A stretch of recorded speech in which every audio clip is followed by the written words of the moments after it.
Blaf, bonjour Africains, Africaines, Afrodescendants, Afrodescendantes, je vous salue. Nous continuons notre balade dans notre poids économique. Alors, comment les multimilliardaires, les millionnaires, etc., comment ils achètent des yachts et des bateaux et des...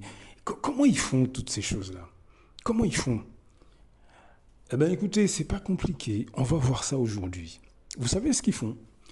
Lorsque ils achètent, l'avantage qu'ils ont, c'est qu'ils savent ces choses-là depuis plusieurs générations, ou plusieurs années, si vous voulez, pour les milliardaires qui sont partis de rien, parce que, il faut que vous le sachiez, hein, il y a des millionnaires et des milliardaires qui sont partis de rien, et 20 ans, 25 ans plus tard, ben, effectivement, ils ont réussi à créer une fortune, donc c'est tout à fait possible pour vous de le faire.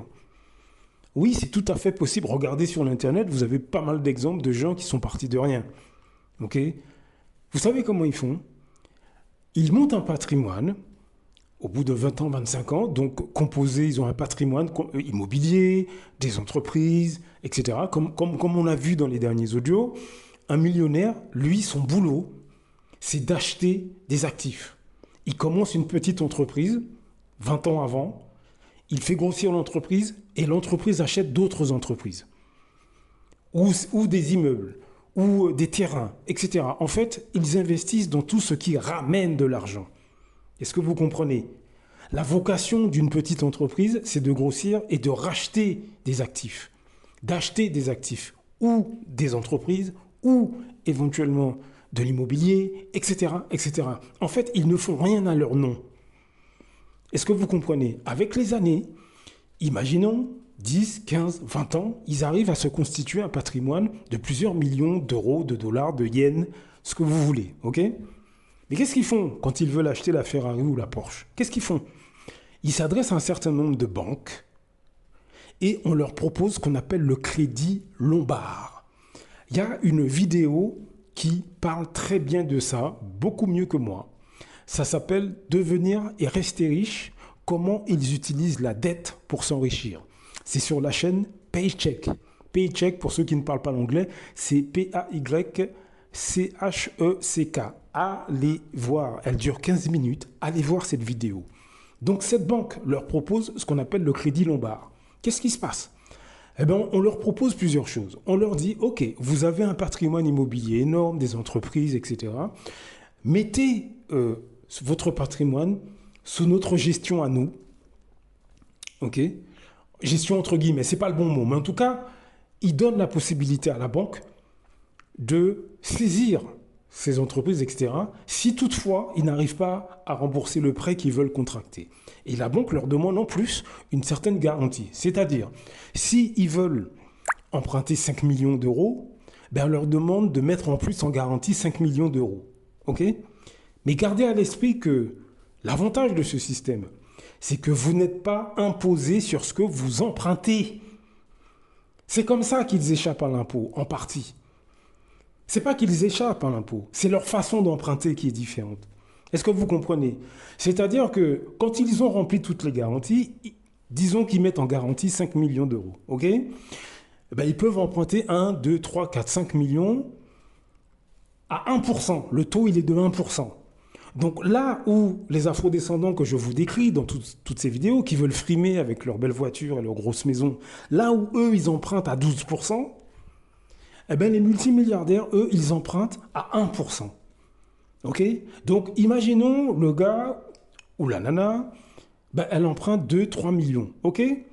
Elle a deux choix. Ou elle achète effectivement sa Ferrari, mais encore une fois, ces gens-là n'achètent pas ces Ferrari, ces avions privés, etc. en leur nom. Ils achètent ça par le biais d'entreprises. Donc, écoutez bien, ils empruntent à 1%. Et ils achètent ces biens de consommation par le biais d'entreprises. Donc ça veut dire qu'ils peuvent faire déduire encore beaucoup de choses. Est-ce que vous comprenez? Parce que le yacht, vous pouvez tout à fait le louer, et c'est ce qu'ils font d'ailleurs. Ils le louent une partie de l'année. L'avion privé, ils le louent une partie de l'année. Donc ça ne paye pas tout le yacht, non. Ça ne paye pas tout l'avion privé, non. Mais au moins, ben, la maintenance, déjà, ils peuvent déjà financer au moins la maintenance avec ça. Et en plus de ça, ils peuvent déduire beaucoup de choses puisque c'est par le biais d'une entreprise. Eh ben, c'est comme ça qu'il fonctionne. Est-ce que vous comprenez? Et en plus, il continue avec ce prêt à acheter des entreprises, à acheter des immeubles, etc. Donc c'est une espèce de boucle. Mais vous imaginez bien qu'au bout d'un moment, avec ce système, mais pour 1 dollar qu'ils gagnent, ben, ils sont taxés à moins de 1%. Puisqu'ils utilisent tout un tas de systèmes, et en plus, c'est même pas à leur nom, et à la base, le prêt, ils le prennent à 1%. Est-ce que vous comprenez la grosse différence qu'il y a entre ces afrodescendants que vous voyez, parmi vos amis, parmi vos familles, qui sont fiers de vous montrer leur gros pavillon avec leur voiture, mais ils achètent ça en leur nom et avec un prêt à taux à 12%. Je dis 12%, mais en tout cas, c'est pas 1%. Ça peut être autre chose, hein, mais à mon avis, c'est pas 1% hein, le prêt qu'ils contractent. Donc vous êtes chez eux, vous êtes dans leur salon, vous êtes dans leur jardin. Ils sont fiers de vous montrer leur belle maison, mais ils sont écrasés par des dettes. Parce qu'en plus de ça, ils achètent tout ça par le biais d'un boulot, pas par le biais d'une entreprise qu'ils possèdent. Est-ce que vous voyez un peu la différence de mentalité? Est-ce que vous comprenez ce qui se passe?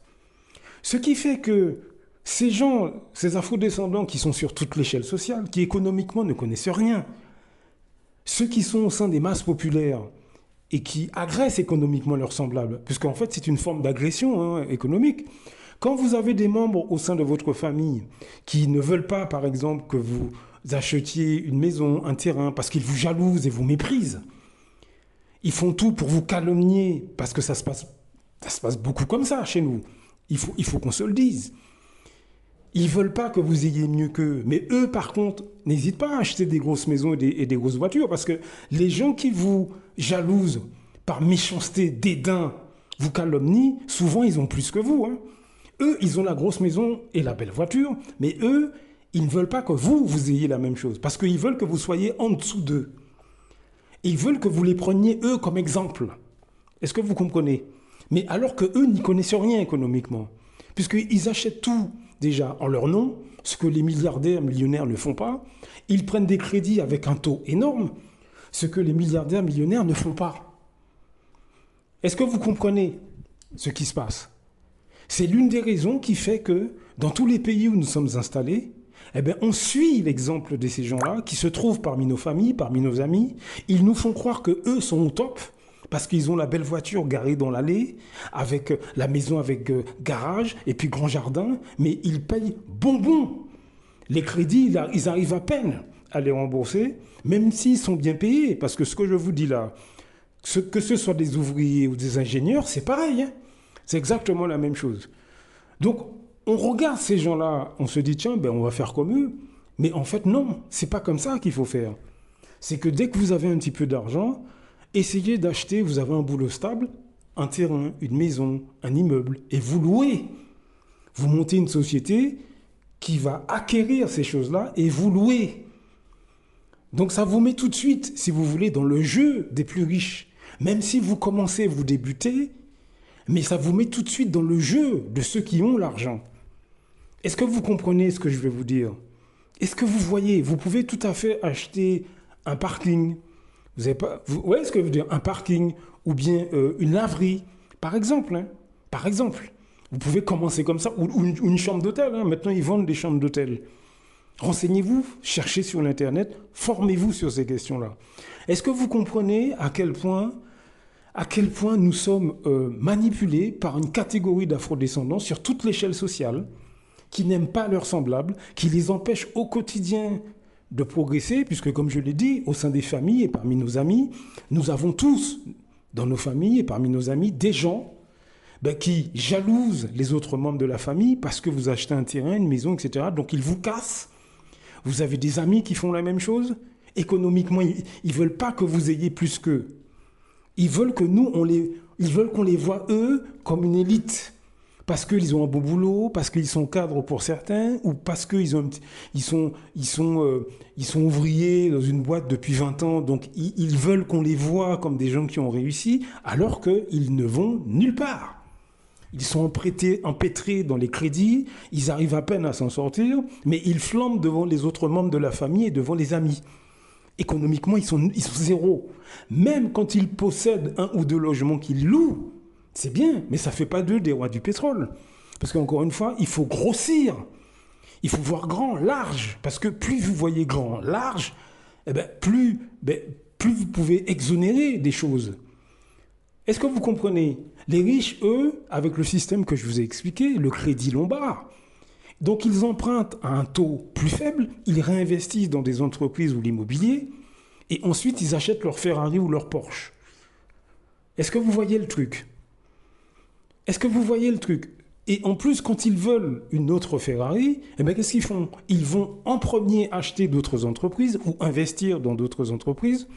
Ils vont en premier investir dans des immeubles et ensuite, avec les revenus générés par les immeubles et les autres entreprises, ils achètent la Porsche. Est-ce que vous voyez un peu? Et en plus, c'est même pas à leur nom. Donc, ils ont encore tout un tas d'exonérations. Est-ce que vous voyez le truc? Est-ce que vous voyez le truc? Et en plus de ça, ils ont droit à des cartes de crédit qui ont d'énormes avantages. Est-ce que vous comprenez que la boucle que je suis en train de vous expliquer, alors c'est très simplifié ce que je vous dis, parce que je ne suis pas professionnel. Moi, je suis comme vous. Je fais beaucoup de recherches, je lis beaucoup sur ces choses-là. Et à mon petit niveau, j'essaie d'appliquer tout ça à mon petit niveau. Moi, je suis comme vous. Je suis exactement comme vous. Est-ce que vous comprenez que quand on suit ces afrodescendants qui se la jouent devant nous, il y a de quoi rigoler quand on les regarde. Quand vous êtes chez eux assis dans leur jardin et qu'ils vous montrent la grande maison avec le garage, mais en fait, dites-vous bien qu'ils sont écrasés par les dettes. Tout simplement parce que le crédit qu'ils ont contracté, il est énorme, le taux, il est énorme. En plus, ils achètent ça en leur nom propre. Est-ce que vous comprenez? Donc, ils ne peuvent rien exonérer. Et même quand ils ont 1 ou 2 appartements qu'ils louent, mais ils font ça peut-être par ce qu'on appelle une SASU, etc. Mais vu que ça reste petit comme investissement, ils n'ont pas les mêmes avantages que les millionnaires. Pourquoi? Parce qu'ils ne se forment pas. Eux, ils font ça pour dire aux autres, voilà, moi j'ai réussi. Là, tout ce que je vous dis là, sur l'Internet, vous avez tout ça. Moi, c'est sur l'Internet que j'ai appris tout ça. Et puis, il y a des livres qui parlent de ça. Donc, formez-vous et voyez grand. Voyez grand tout en commençant petit. Comme je l'ai dit, achetez un parking, achetez un petit logement, vous louez. Surtout, vous n'habitez pas dedans. Bon, vous n'allez pas habiter dans un parking. Mais ce que je veux dire, c'est que vous louez. Pensez à acquérir des actifs. C'est pour ça qu'on a du mal. Parce que beaucoup d'entre nous, le moindre petit boulot stable qu'on a, on achète une voiture. Une grosse voiture. On achète une grosse maison. Les multimillionnaires, milliardaires, etc., c'est pas comme ça qu'ils fonctionnent. Encore une fois, il y a un livre qui parle de ça. Robert Kiyosaki, Père riche, Père pauvre, explique toutes ces choses. Commandez-le, lisez-le. Blaf! À très bientôt.